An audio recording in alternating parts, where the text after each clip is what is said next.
तो सर वर्तमान में जो बैंक कर्मचारी हैं उनके सामने सबसे बड़ी चुनौती क्या है? जो सामंजस्य बैठाना है वो सबसे बड़ी चुनौती है। क्योंकि हम लोग जब बैंक सर्विस करने पहुंचते हैं तो हमें अंदाज रहता है कि आपको खाली ग्राहक को पैसा देना है, ग्राहक का पैसा लेना है, खाता खोलना है। हाँ। इतनी एक इमेजिनेशन लेके एक कर्मचारी वहाँ पहुँचता है। फिर जब वहाँ पहुँचता है तो उसको पता चलता है कि यहाँ 47 आदमी हुआ करते थे, वहाँ गिनती के 5 स्टाफ हैं।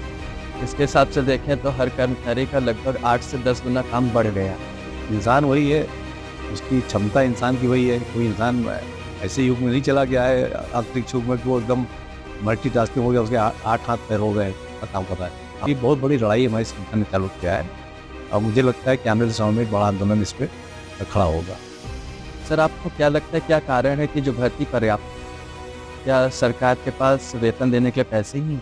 देखिए पैसा है लेकिन वो सरकार की अपनी नीतियाँ। हमको एक छोटी सी बात नहीं समझ में आती कि हमारे देश का बैंक वो किसके लिए बना है।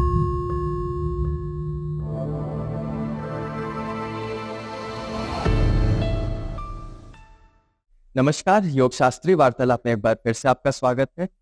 जैसे कि हम लोग कई बार होता है बैंक जाते हैं और बैंक से बहुत ज़्यादा हमें शिकायत होती है कि बैंक के कर्मचारी हमारी सुनते नहीं, उनको ब्रेक ही चाहिए होता है, जब होता है लंच हो जाता है और बैंक वालों की मस्ती ही मस्ती, मौज ही मौज है, उन्हें कुछ करना नहीं होता। केवल बस काउंटर पे बैठ गए, एसी चल रही है, उनको क्या पता कि हम लोग किस समस्या का सामना करके वहाँ पहुंचे। लेकिन ऐसा है नहीं, क्योंकि कोई भी हमारी सुविधा का अगर ख्याल रख रहा है तो निश्चित रूप से उसको भी कुछ दुविधाएं होंगी और दुविधा होगी तो उसका समाधान चाहिए होगा। तो बैंक कर्मचारी किस प्रकार की दुविधाओं को झेलते हैं, उनका समाधान कैसे होता है, इन्हीं प्रकार के प्रश्नों के उत्तर के साथ आज का योग शास्त्री वार्तालाप का ये पॉडकास्ट है। आज हमारे अतिथि हैं अखिल भारतीय बैंक कर्मचारी संघ प्रयागराज जोन के सचिव मदन जी ओझा जी। नमस्कार सर, आपका स्वागत है योग शास्त्री में। शुक्रिया, धन्यवाद। हम UP bank employees union Allahabad जिले के मंत्री हैं और समस्त बैंकों की जो उत्तर प्रदेश की यूनियन है उसके उपाध्यक्ष है और यूनियन के विभिन्न पदों पर लगभग 30-35 वर्षों से काम करने का सौभाग्य हमको प्राप्त हुआ है और वर्तमान में मैं यूनियन का जो भी पद ग्रहण कर रहा हूँ, जो भी कर पा रहा हूँ, वो हमारे पर मेरे मेंबर्स की भरोसे की बदौलत और हमारे शीर्ष नेतृत्व को कर पा रहे हैं। अभी आपने वार्तालाप में बात कही कि बैंकों में जाते हैं, बहुत तकलीफें होती है, परेशान रहता है। निसंदेह इतनी बड़ी जनसंख्या देश की है तो उसमें समस्याएं तो आती ही, किसी संस्थान में समस्याएं आती हैं, लेकिन उसके पीछे कहीं सकारात्मक सोच के लोग भी हैं जो उस कमियों को दूर करते हैं और एक सहज माहौल बनाते हैं ग्राहकों के लिए भी, और न सिर्फ ग्राहकों के लिए बल्कि देश की सभी जनता के लिए जो ग्राहक नहीं भी है, इनडायरेक्ट रूप में उनके साथ तक पहुँच के। तो बड़ा अच्छा लगा आपके स्टूडियो में आके। तो सर सबसे पहला प्रश्न मेरा यही है कि आप इस यूनियन से कैसे जुड़े? देखिए ये वर्ष 1985 की बात है। उस समय BSRB बोर्ड हुआ करता था, बैंकिंग सर्विस रिक्रूटमेंट बोर्ड। तो सारा बैंकों में सिलेक्शन उसी के थ्रू होता था।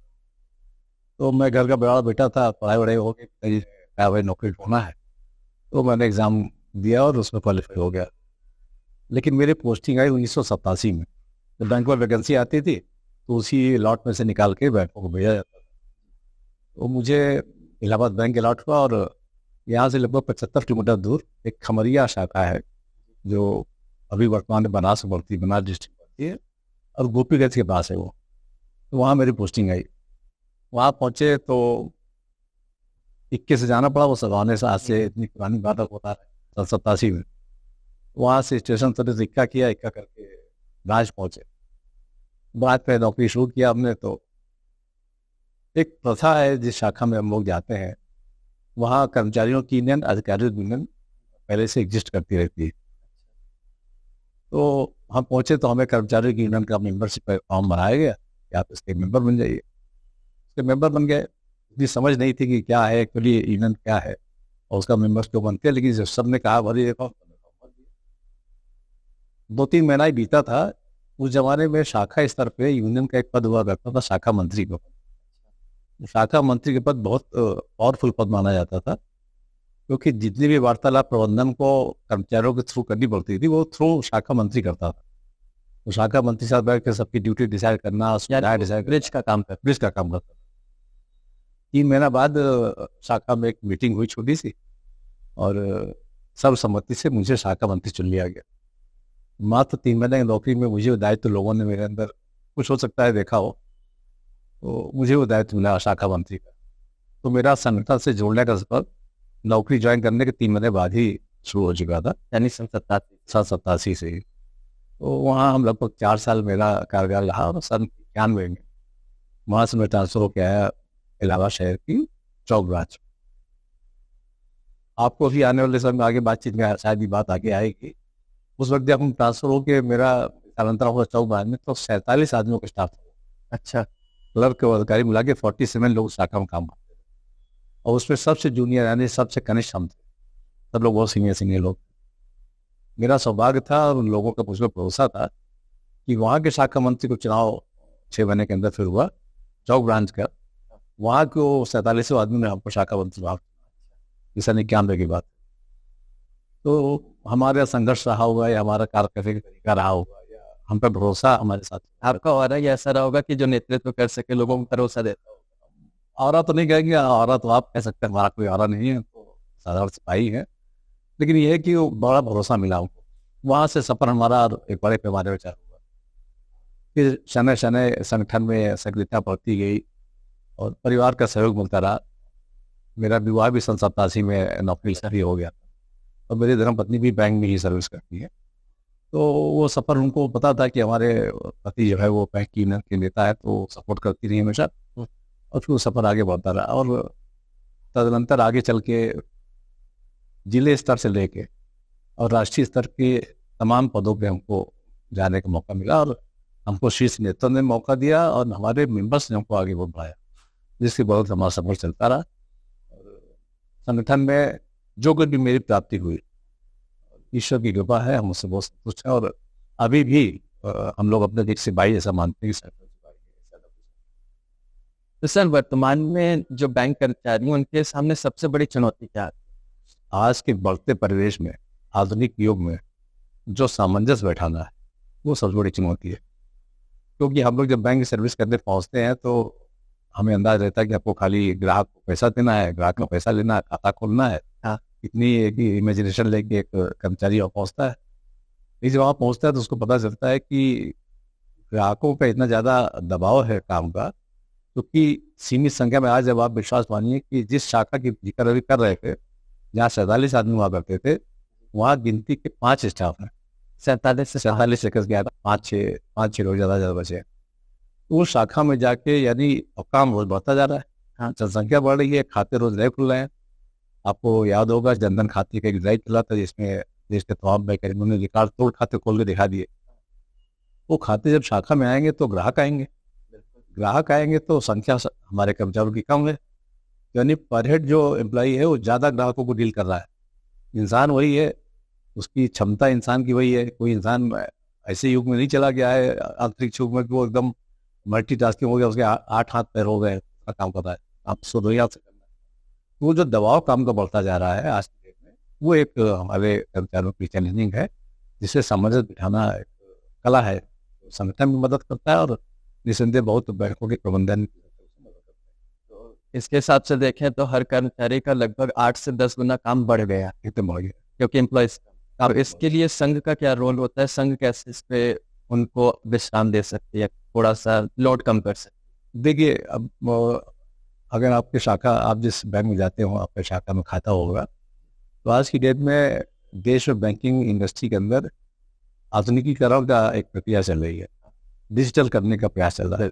आप शाखाओं में जाइए तो आपको मोबाइल ऐप दे दिया जाता है कि आप इस मोबाइल पर काम करिए। जितने नौजवान लोग हैं आज की डेट में, वो शाखा में जाके काउंटर पे समय बिताना भी नहीं चाहते, क्योंकि वो चाहते हैं, वो जानते हैं कि वो उनके मोबाइल से ही भुगतान पा सकते हैं, वो रिसीव कर सकते हैं पैसा, कहीं भी पैसा भेज सकते हैं, कोई भी ट्रांजेक्शन वो मोबाइल से कर सकते हैं।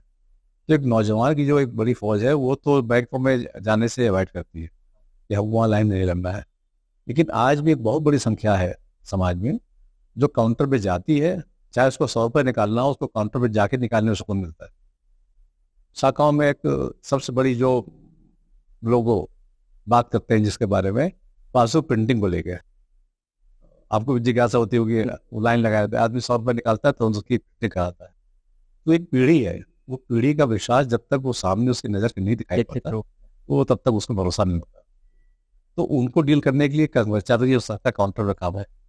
धीरे धीरे प्रबंधन के बहुत सारे ऐसे पैरामीटर आ रहे हैं कि आपको तमाम प्रोडक्ट बेचने हैं, LIC भी करनी है लोगों की, आपको इंश्योरेंस करना है लोगों का, अपने बैंक का प्रोडक्ट आपको बेचना है। तो ये जो दैनिक रूटीन के काम के साथ साथ ये काम जो और बढ़ते जा रहे हैं, इनका दबाव निस्संदेह कर्मचारियों के ऊपर है। और हमारे संगठन ने अभी पिछले साल बड़ा आंदोलन शुरू किया था। सबसे पहले बताते हैं, हमारे संगठन का नाम है all India bank employees association, जो इस देश के कर्मचारियों की सबसे बड़ी बैंकिंग यूनियन है। और हमारे द्विपक्षीय समझौते की बड़ी घटक दल है वो, और हमारे बेहतर समझौते निर्धारित करती है सरकार के साथ। और हम सब लोग उसके जिला स्तर से लेके राष्ट्रीय स्तर से लेके प्रांतीय स्तर से लेके उसके सदस्य होते हैं। और एपेक्स बॉडी हमारी all India bank employees association है, जिसकी उत्तर प्रदेश की body UP bank employees union है। यूपी बैंक एम्प्लॉइज यूनियन की बॉडी इलाहाबाद की इलाहाबाद इकाई है। उसके अंदर इलाहाबाद जिले के सारे बैंक आते हैं। ये एक चेन सिस्टम है, टायर सिस्टम बना हुआ है। तो AIB ने अभी कुछ दिनों पहले का आंदोलन शुरू किया था कि बैंकों में भर्ती प्रक्रिया तुरंत शुरू की जाए। और आंदोलन की रूपरेखा तैयार हो गई, नोटिसें जारी हो गई, और हड़ताल की एक नोटिस दे दी गई सरकार को कि 2 दिन की हड़ताल होगी।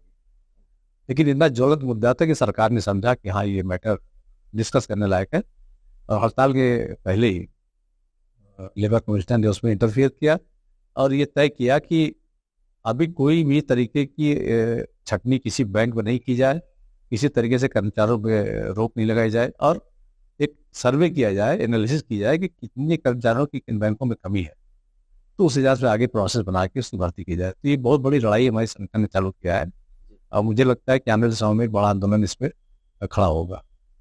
सर, जैसे कि एम्प्लॉयज़ के लिए आपने मांग की है और प्रशासन द्वारा उसको माना गया, उसको सर्वे भी किया गया, तो इसकी भर्तियां लगभग कब तक शुरू होंगी? क्योंकि जब तक भर्ती नहीं शुरू होगी तब तक तो मेन मुद्दा वही रह जाएगा, वर्कलोड बढ़ ही रहा है। देखिए, सभी शाखाओं में, सभी बैंकों में मान लीजिए प्रतिवर्ष वो लोग अपना एक तैयार करते हैं, डेटा बनाते हैं कि हमको कितने लोगों की जरूरत है। तो लिपिकीय संपर्क में भी और अधिकारी संपर्क में, दोनों में निकालते हैं।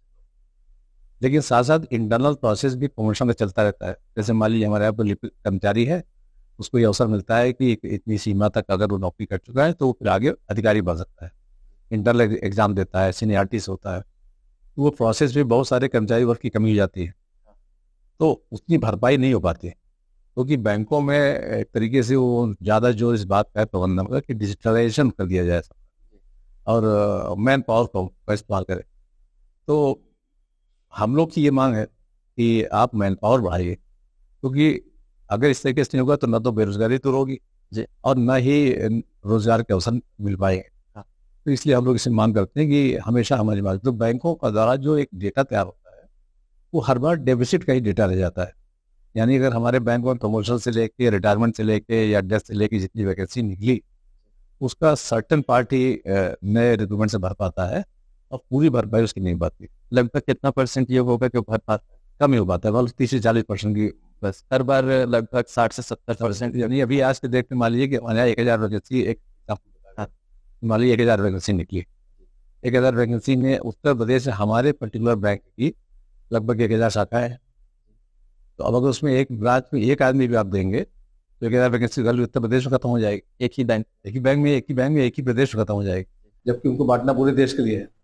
तो अमूमन ऐसा होता है कि सब जगह प्रॉपर डिस्ट्रीब्यूशन हो नहीं पा रहा है। सरकारों की अपनी नीतियां है, और सरकार जो उसको अपने हिसाब से देखती होगी कितना आदमी निकालना है, क्या करना है।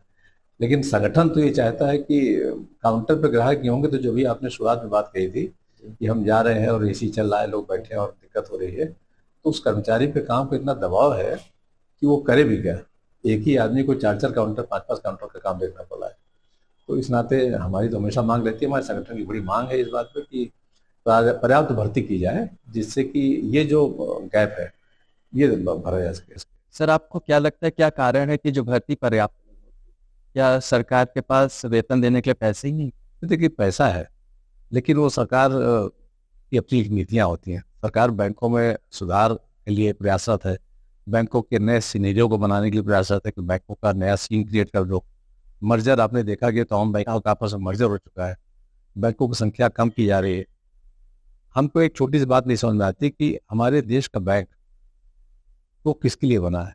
वो बना है गरीब के लिए, किसान के लिए, मजदूर के लिए, जो छोटे लोग हैं, जो छोटे उद्यमी हैं, उनके लिए, ऐसे सब लोगों के लिए बैंक बनाए। सपोज करिए कि एक हमारे बैंक की क्षमता एक 10,000 करोड़ रुपए का किसी को लोन देने की, तो दे रहा है वो 10,000 करोड़ में, तो उसको तमाम किसान उसके आ जाएंगे, जिनको किसान को लोन चाहिए, तमाम छोटे रोजगार वाले आ जाएंगे, सबको मिल जाएगा। लेकिन जब हमको किसी बड़े उद्योगपति को लोन करना है, जिसको 50,000 करोड़ का लोन चाहिए, तो एक बैंक के बस की बात नहीं है। तो जब वो बड़े बैंक बनाने का कंसेप्ट सरकार का हो सकता है ये हो कि वो बड़े बैंक बनाइए, उनके पास पूंजी ज्यादा हो, तो बड़े बड़े उद्योगों को, लेकिन इससे छोटे तो वंचित रह छोटे वंचित रह जाते हैं। तो हम लोग का जो फोकस है, सरकार हालांकि इस बात पे प्रयासरत रहती है, तमाम गवर्नमेंट की स्कीमें हैं जिनको हम लोग इम्प्लीमेंट करना है बैंकों मार्फत से, लेकिन जो बैंकों का निजीकरण और बैंकों का जो मर्जर, इसका हमारा संगठन हमेशा से विरोधी रहा है कि निजीकरण नहीं करना चाहिए, क्योंकि निजीकरण प्रोसेस में हम तो फिर वो सत्ता उन्हीं के हाथ सौंप दे रहे हैं जिनसे कहीं लोन लेके वापस आए थे। एक जमाना हुआ करता था जब निजीकरण था और सरकारीकरण हुआ बैंकों का, तो आज हम इतने सालों बाद फिर उस पुराने दौर पे तो जाना चाहते हैं। और निजीकरण जाने का मतलब है कि वो जनता के लिए काम, जैसे आप किसी प्राइवेट बैंक में जाके देखिए कि आपको वहाँ कोई गरीब दिखाई पड़ेगा उस शाखा के अंदर। ज्यादातर तो प्राइवेट बैंक में भी यही होता है कि मिनिमम अकाउंट बैलेंस 10,000 होना चाहिए। तो आप बताइए कि वहाँ वो सामान कहाँ जाएगा? उसको ये हक था सरकारी बैंकों में आके कि वो बगैर पैसे का खाता खोल सकता है, जीरो बैलेंस खाता खोल सकता है। इस सुविधा बड़े बैंकों में नहीं पाएंगे, जो बैंक प्राइवेट बैंक कहे जाते हैं, निजी बैंक कहे जाते हैं। तो हम लोग को जो सरकारी बैंकों की है कि आप हर जनमानस तक हमारा बैंक पहुंचे और जनमानस हक के साथ शाखा में आकर अपना काम करा सके। इसके लिए जरूरी है कि सरकारी बैंकों का निजीकरण एकदम बंद किया जाए, उसी दिशा में जो प्रयास हैं उसको रोका जाए।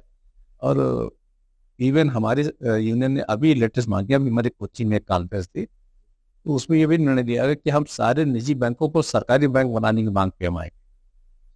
सरकारी बैंकों को तो निजीकरण के हम विरोध पहले से कर रहे हैं, ये हमारी मांग फिर आने वाली है और जल्दी इस पे आंदोलन के रूप देखा आएगी कि हम निजी बैंकों को भी सरकारी बैंकों के लिए मांग लेके सरकार के सामने आए, या उनको भी सरकारी काम करिए, जिससे ये जो लूट का बना हुआ है माध्यम कि प्राइवेट बैंकों में जैसे चाहिए इसे बैंकों में चलाइए, वो सिस्टम खत्म हो, उन पर भी नियंत्रण सरकार को हो और सरकार उसको सरकारी काम में ले आए। ये हम लोग मांग आने वाली जल्दी। तो सर, जैसे आपका यूनियन इसकी मांग करता है, आंदोलन कहीं किया कि निजीकरण नहीं होना चाहिए, तो उसका क्या कुछ परिणाम भी मिल रहा है कि सरकार अपने धन में चल? देखिए, अभी तो 2-3 सालों से बहुत प्रयास हुआ। आपने कई बार देखा होगा कि हमारी हड़तालें हुई हैं निजीकरण को लेके, और सरकार संसद में बिल पेश करने के लिए भी तैयार थी, लेकिन हमारे आंदोलन की तीव्रता को देखकर, हमारे संगठन के प्रयासों को देखकर सरकार ने हर बार उस बिल को रोका है, संसद में पेश नहीं किया। और ये हमारा आंदोलन ही, हम इसको मानेंगे कि आंदोलन हमारा देश के हित में है। जनता भी इसको समझती है कि ये आंदोलन देश के हित में है, जनता के साथ मिलता है, और सरकारों ने अभी तक उसके लिए कोई प्रयास नहीं किया। और हमारी लड़ाई तो इस दिशा में किसी भी स्तर तक हम लड़ने के लिए तैयार हैं, और संगठन हमारा तैयार है कि अगर निजीकरण होता है तो उसका हम लोग विरोध करेंगे। सर, अभी आपने बात की डिजिटलाइजेशन की, तो जो डिजिटलाइजेशन पिछले कुछ सालों में काफी तीव्रता से हुआ है, तो बैंक कर्मचारियों पे क्या प्रभाव पड़ा? देखिए, प्रभाव बहुत पड़ा है। पॉजिटिव पक्ष इसका ये है कि जो आज की डेट में जनरेशन आती है बैंकों के अंदर, बहुत ही उच्च शिक्षित आ रही है। उच्च शिक्षित आते उसको डिजिटल यूज करने में कोई दिक्कत नहीं है। हमारे यहाँ आप जाएंगे, किसी बैंक में जाएंगे तो आपको आपका खाता खुल जाएगा मोबाइल से आपके।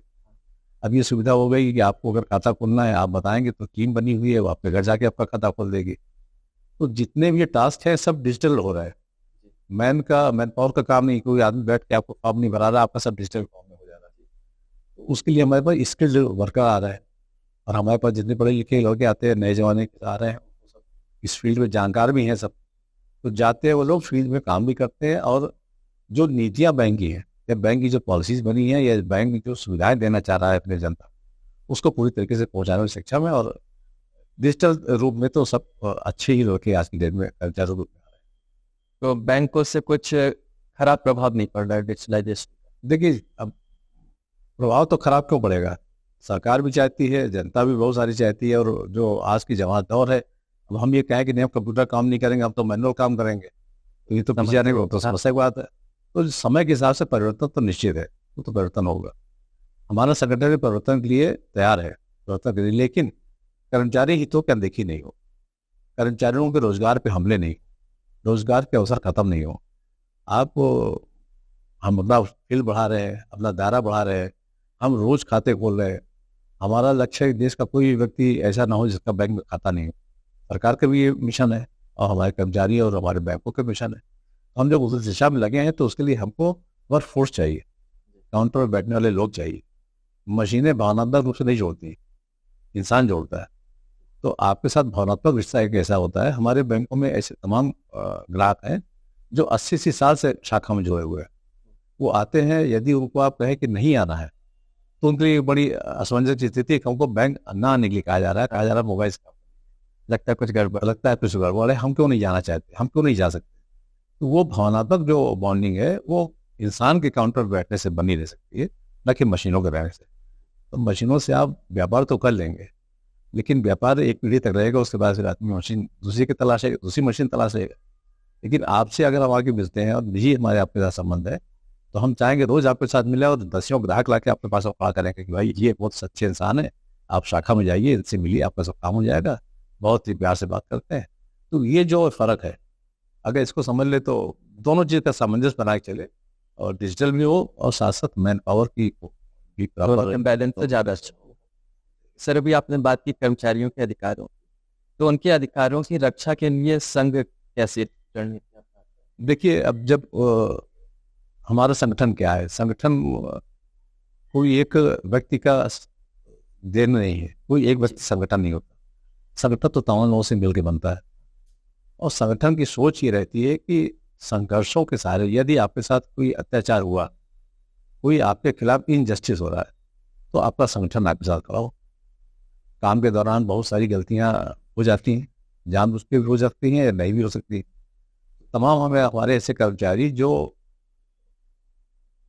भूलवश किसी गलती को कर बैठे, या प्रबंधन उनका शोषण करना चाहता है या अपनी ताकत के बल पर उनके अधिकारों को दबाना चाहता है, वहाँ पर हमारा संगठन खड़ा होता है। संगठन ने अभी, यदि आपने कहा है कि हम 10 बजे से 5 बजे तक हमारा वर्किंग आवर है, उसमें आधे घंटे का लंच है, तो हमको आधे घंटे का लंच करने का हक है, वो पहले से तय हुआ है। 5 बजे तक हमको नौकरी करनी है, 5 बजे तक बैठ वो काम करना मेरा दायित्व। लेकिन हमको जबरियाँ कहा जाएगा नहीं, आपको 8 बजे तक बैठना है, संगठन वहाँ जरूर खड़ा होगा। संगठन रक्षा के लिए बना है। संगठन तो कहेगा कि हमारे कर्मचारियों का जो अधिकार है वो भी उनको पता है, और जो कर्तव्य है वो भी उनको पता है।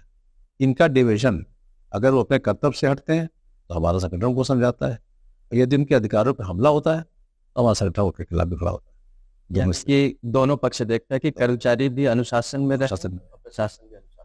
हमारी शाखाओं में एक आज के जमाने से नहीं, एक बेहतर जमाने से, बहुत पुराने जमाने से लिखा था, ग्राहक ही भगवान है। हम तो ग्राहक को भगवान मानते हैं, और ग्राहक आता है। आज की डेट में आप देखते होंगे कि ग्राहकों द्वारा भी बहुत बार दुर्व्यवहार हो जाता है शाखाओं में। इसके बावजूद हम लोग ग्राहकों को ही वरीयता देते हैं, उनकी बात को मानते हैं, और उनको ही सम्मान सहित उनकी बात को मान के और आगे बढ़ाते हैं। कहीं ऐसा नहीं आता कि ग्राहकों को हमने कहीं धोन कर सोचा हो। तो लेकिन इसके साथ साथ हमको जरूरी रहता है कि हमारा कर्मचारी जो वो स्वाभिमान से नौकरी कर सके, क्योंकि वो एक अपनी मेहनत के दम पे नौकरी करने आया है, और संगठन उसका ये स्वाभिमान बरकरार रख सके, इसलिए संगठन इतना प्रयास करता है। तो सर, संघ का जो सदस्य बनता है व्यक्ति, उसको क्या लाभ मिलते हैं, और जो संघ के सदस्य नहीं उनके लिए आपका क्या? देखिए, बहुत छोटे थे तो लोग एक किताब स्कूल में पढ़ाई जाती, उसमें कहानी थी। एक लकड़हारा था, उसके 4 बच्चे थे, 4 बेटे थे, और चारों बेटे में आपस में बहुत नहीं बनती थी, बड़ा झगड़ा करते थे, एक दूसरे को पसंद नहीं करते थे। तो लकड़हारा एक दिन आया, उसने अपने चारों बेटों को एक एक लकड़ी दिया, कैसे तोड़ो। चारों उस लकड़ी को अपने पैर से तोड़ के दिखा दिया। उसी लकड़हारे ने चारों लकड़ी को एक साथ बांध दिया, और फिर लड़कों को दिया कब इसको तोड़ो। कोई लड़का उसको तोड़ नहीं पाया। तो पिता ने अपने चारों बच्चों को शिक्षा दिया कि देखो, तुम लोग अकेले रहोगे, तुम किसी की स्थिति में मजबूत नहीं, और संगठित रहोगे तो तुम्हारी ताकत का कोई मुकाबला नहीं। हमारा संगठन जो है वो संगठन संगठित करने के लिए रहता है। जो संगठन से जुड़ा है वो उसमें एकता की ताकत अपने आप आ जाती है। जो संगठन से नहीं जुड़ा है वो अकेली लकड़ी के तरीके से है। उसको प्रबंधन कभी भी किसी भी स्तर पर उसको हैरत कर सकता है, विकास। मेरा तो ये मैसेज है कि कोई भी संगठन आपके साथ होना बहुत जरूरी है। परिवार हो, समाज हो, या चाहे हमारा बैंक का यूनियन संगठन हो, सब में तो एकता बहुत जरूरी है। एक रहेंगे तो मजबूत। तो सर लगभग कितने कर्मचारी होंगे, कितने प्रतिशत होंगे जो संघ से जुड़े? देखिए हमारे इलाहाबाद में तो हमारी यूनियन के तो लगभग सभी मेंबर, लगभग सभी कर्मचारी? लगभग सभी, मतलब शायद ही 1% में कोई होगा किसी बैंकों के अंदर जो किसी यूनियन से नहीं जुड़े। और ये एक बैंकों के अंदर ये बड़ी अच्छाई है कि संगठन के साथ प्रतिबद्धता सबकी है। संगठन कोई भी हो, संगठन की कई संगठन है, कहीं भी प्रतिबद्धता हो, लेकिन सबके संगठन साथ, मतलब नॉन मेंबर तो शायद ही 1-2% भी हों तो होंगे। मेरे अलावा शहर के अंदर तो शायद ही 1-2% लोग हों जो नॉन मेंबर हो। हम लोग को पता चलता है कि नॉन मेंबर है किसी भी बैंक में हो, तो हम लोग प्रयासों करते हैं कि भाई आप मेंबर बनिए। लगभग 99% हम लोग। हाँ, मतलब वो हमने आपको बताया कि नौकरी हम लोग करने जाते हैं, जब ज्वाइन करते हैं उसी समय वो सदस्य बना लिया जाता है। तो वो जिस दिन उसने नौकरी शुरू की उसी दिन किसी न किसी यूनियन का सदस्य हो जाता है। और बहुत कम ही ऐसे लोग रहते हैं जो किसी यूनियन के सदस्य नहीं बनते। कालांतर में ऐसी नौबत आती है कि उनको फिर सदस्य बनना पड़ता है। हमारा प्रयास भी रहता है कि कोई आदमी बगैर संगठन से जुड़े रह भी नहीं पाए, सब लोग है नहीं। सर आने वाले समय में बैंकिंग क्षेत्र में क्या क्या परिवर्तन हम लोग को देखने को मिल सकते हैं? देखिए बैंक आधुनिकीकरण की दिशा में बहुत तेजी से आगे बढ़ रहा है। अब देखिए डिजिटल करेंसी की बात आ गई है जी। नहीं, अब डिजिटल करेंसी और शायद ऐसा प्लानिंग चल रही है कि वो आपको सीधे मोबाइल से पैसा आप ट्रांसफर कर दें करेंसी के रूप में। आप उसमें करेंसी का फॉर्म बना रहेगा, 10 की नोट, 50 की नोट, 100 की नोट आपने ट्रांसफर किया आपके वॉलेट में, 50 की नोट 5 आपने ट्रांसफर कर दिया, आपका 5-50 की नोट दिखाई पड़ रही है। तो उस दिशा की तरफ प्रयासरत है सरकार, हमें लगता है। और उस डिजिटल दौर में हमारे देश की जो गरीब जनता है, जो किसान है, जो मजदूर हैं, जो इतने शिक्षित नहीं है, क्या उनके लिए ये फायदेमंद होगा? क्या हम खाली उद्योगपतियों के लिए इस स्कीम को बनाएंगे? तो हमारे हिसाब से तो बैंकों के अंदर कोई भी नियम कानून बनाते समय, कोई भी नई स्कीम लाते समय हमको देश की उस किसान की आबादी को, जनता को देखना जरूरी है, उस गरीब को देखना जरूरी है, अशिक्षित तमाम लोग हमारे देश के अंदर हैं उनको देखना जरूरी है कि इतना क्लिष्ट हम सिस्टम नहीं कर रहे कि उनको आने में घबराहट महसूस हो और वो बैंकिंग का फायदा नहीं उठा पाए। तो आने वाले समय आधुनिकीकरण यदि किसी भी स्तर पर जनता के मन के साथ मैच नहीं करता और जनता के हित में नहीं है, तो हमें लगता है हमारा संगठन उसमें भी जरूर आवाज उठाएगा कि कोई भी नीतियां ऐसी बने जो देश के समग्र विकास में काम दे सके और समग्र समाज के लिए काम दे सके, न कि सिर्फ एक वर्ग के लिए। सर जैसे कि आपने बताया कि काफी तनाव हर जगह रहता है कर्मचारियों के ऊपर, तो संघ कर्मचारियों के मानसिक स्वास्थ्य को बेहतर करने के लिए और वर्क प्लेस के स्ट्रेस को कम करने के लिए क्या क्या कार्य करते हैं? देखिए 10 से 5 की जो सरकारी नौकरी है उसके बीच में तो कहीं समय मिलता नहीं है, लेकिन अभी इधर तो दौर आ गया है, आप जैसे गुणी लोगों बदौलत तमाम बैंकों के हमने देखा है कि उसमें योगा क्लासेस छुट्टी के दिनों में की जाती है। तमाम इस तरीके की स्पोर्ट्स के इवेंट किए जाते हैं जिसमें कर्मचारी, अधिकारी, वो लोग सब आते हैं। तमाम फैमिली के गेट टुगेदर अब किए जा रहे हैं, पारिवारिक समारोह किए जा रहे हैं, जहाँ तभी पूरे बैंकों के लोग परिवार से इकट्ठा होते हैं। उनका एक वो रूटीन से हट के एक क्लास होता है। अभी कुछ बैंकों में ऑनलाइन योगा क्लासेस सुबह चलती है और सारे मेंबर्स को ये मैसेज है कि आप लोग इससे जुड़ सकते हैं, जिसको योगा करना सुबह उनके टीचर हैं वो आरटिया बेसिस पे है कि सेंटर पॉइंट बना के वो कर रहे हैं और पूरे देश के कर्मचारी पहल से जुड़ रहे हैं। रोज योगा ऑनलाइन करते हैं और मंथ में एक बार ऑफलाइन करते हैं। मेरी पत्नी ही उसकी मेंबर है, सेंट्रल बैंक में ऐसे ही चलता है, तो सुबह वो भी योगा करती है। सेंट्रल बैंक का हर एम्प्लॉय कर सकता है योगा। ऐसे ही एक डॉक्टरों की टीम का बना रखा है, तो उसका आप मेंबर बन जाइए। आपको कोई एडवाइस लेनी हो आप उससे एडवाइस ले सकते हैं ऑनलाइन जाके। और इस तरीके से हमारे संगठन ने भी शुरू किया है, वो भी ऑनलाइन का सिस्टम उसका है कि यदि आपको किसी डॉक्टर से कंसल्ट करना है तो आप उस फोरम पे जाइए, उस साइट पे जाइए, डॉक्टर से कंसल्ट करिए। तो अभी वो दौर है किसी को फिजिकल के रूप में भी और डिजिटल के रूप में भी हम लोग अपने मेंबर्स को स्ट्रेस रिलीफ की तरफ ले जाने का प्रयास करते हैं। कोई जानते हैं कि स्ट्रेस बहुत ज़्यादा है, तो ये प्रयास होता है कि ये लोग योगा क्लासेस में आए, कल्चरल प्रोग्राम में आए, स्पोर्ट्स में भाग लें। तो ये प्रयास चलते रहते हैं, इसमें प्रबंधन का भी सहयोग। सर अंत में आप देश के लोगों के लिए क्या संदेश देंगे जो बैंकिंग से काफी प्रसन्न भी हैं और कई बार बैंक में अनुभव अच्छा नहीं रहता? देखिए हम तो ये कहेंगे कि देश के बैंक पर भरोसा रखिए। दुनिया के वो बड़े बड़े बैंक जिनकी नकल करके लोग कहते हैं कि देश के बैंकों को मर्ज करके बड़ा बैंक बना दिया जाए, उस सब दुनिया के बड़े बड़े बैंक मर्ज हो गए, खत्म हो गए, उनका नाम लेने वाला कोई।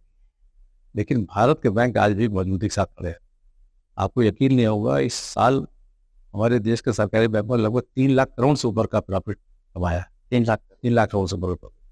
अभी कल परसों के पेपर में ये न्यूज़ थी। इसके मतलब कि हमारे बैंक मेहनत कर रहे हैं, हमारे बैंक जनता की उम्मीदों पर खरा उतर रहे हैं, हमारे बैंक सरकार की नीतियों का सही तरीके से कार्यान्वयन कर रहे हैं, हमारे बैंक कर्मचारी, अधिकारी और जनता को एक टीम के रूप में मान के चलते हैं कि इनको हमको लेके आगे बढ़ना है। अगर ऐसा नहीं होता, जो आज देश का विकास आप देख रहे हैं, विकास क्या बैंकों के मार्फत तो जा रहा है पैसा जी, सारा पैसा, कोई कैश नकदी तो लेन देन थोड़ी से होता, नगदी भी होगा तो बैंक से ही होगा। बैंक से होगा। तो आज की डेट में ये कहना कि बैंकों का रोल नहीं है देश के विकास में, जितना बड़ा रोल बैंकों का है वो भी एक बहुत बड़ी मिसाल है। और मैं तो देश की जनता से भाई यही कहूँगा कि सरकारी बैंकों पर भरोसा करिए, और आपको जहाँ कमी लगे आप उसको बताइए, उसको हम तो लोग दूर भी करेंगे। लेकिन इंसान ही हम लोग भी है, वहाँ भी बैठ कर कंप्यूटर के पीछे कंप्यूटर नहीं बैठा है, कंप्यूटर पीछे भी इंसान बैठा है, उसको इंसान के रूप में लीजिए। उस काउंटर पर बैठ के आप सोचिए, आपका बेटा ही काम कर रहा होगा, आपका भाई काम कर रहा होगा। तो ग्राहकों से हमारी बस एक गुजारिश है कि आपको जो कमियां लगे उसको उचित फोरम पर उठाएं, बात करें, और बैंकों को अपना भरोसा दे, अपना विश्वास दें, जिससे कि हम इस देश की प्रगति में हमारा संगठन, हमारे कर्मचारी, हमारे अधिकारी पूरा योगदान दे सकें और बैंकों के मार्फत से देश के विकास में रोल अदा कर सकें। धन्यवाद सर, अपना कीमती समय देने के लिए। योगदान। तो आज के शो में हमने जाना कि किस प्रकार से बैंक हमारे ही हित के लिए काम कर रहा है, वो हमारा अहित नहीं चाहता है। कभी हो सकता है कि मनुष्य ही है, स्ट्रेस या तनाव के कारण कुछ समस्या आ भी जाए, तो अपनी समस्या को लड़ झगड़ के नहीं, उचित स्थान पर उठा के हम उसका भी निवारण कर सकते हैं। बहुत बहुत आपका बहुत शुक्रिया।